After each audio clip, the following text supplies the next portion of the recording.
This presentation will focus on the form of X-ray attenuation known as the photoelectric effect. The photoelectric effect is one of four possible interactions that occur when radiation leaves the X-ray tube and subsequently interacts with matter. This presentation is narrated by John Thoman. To begin our look at the photoelectric effect, we need to start with an atom. Presently, we're viewing the nucleus of an atom. Since photoelectric interactions don't involve the nucleus, we'll move away from this nucleus until we can easily see the electron shells.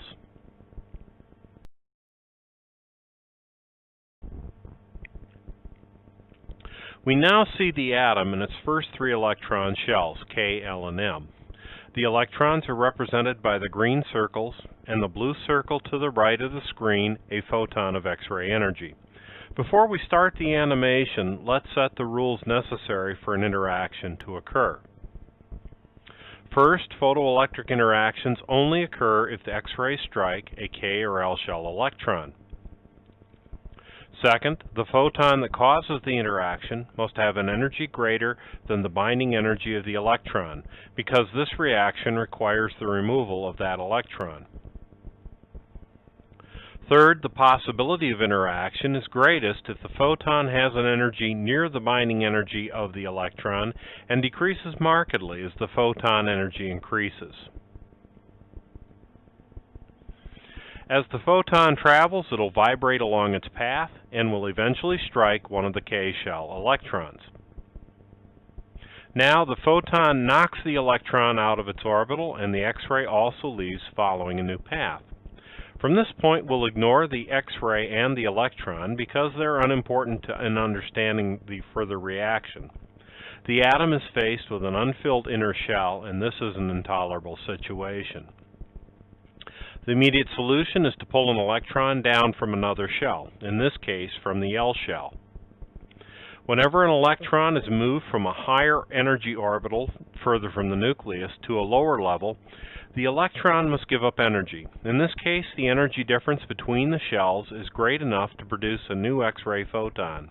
This new photon is classed as secondary radiation since it is produced as the second part of a two-step process.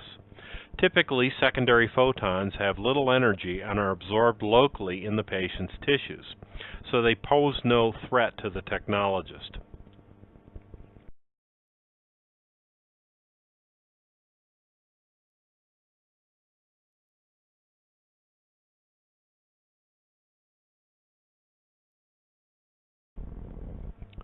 This slide is intended to provide a visual summary of the previous slide, showing all of the elements of the photoelectric interaction at once. The electron that is ejected by the X-ray photon is called a photoelectron, and the radiation photon produced by the secondary reaction refilling the inner shell is called a secondary photon.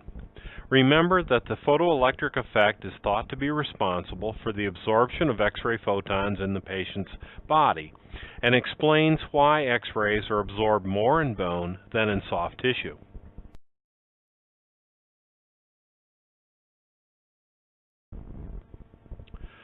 To summarize, for a photoelectric interaction to occur, the X-ray must strike a K or L shell electron.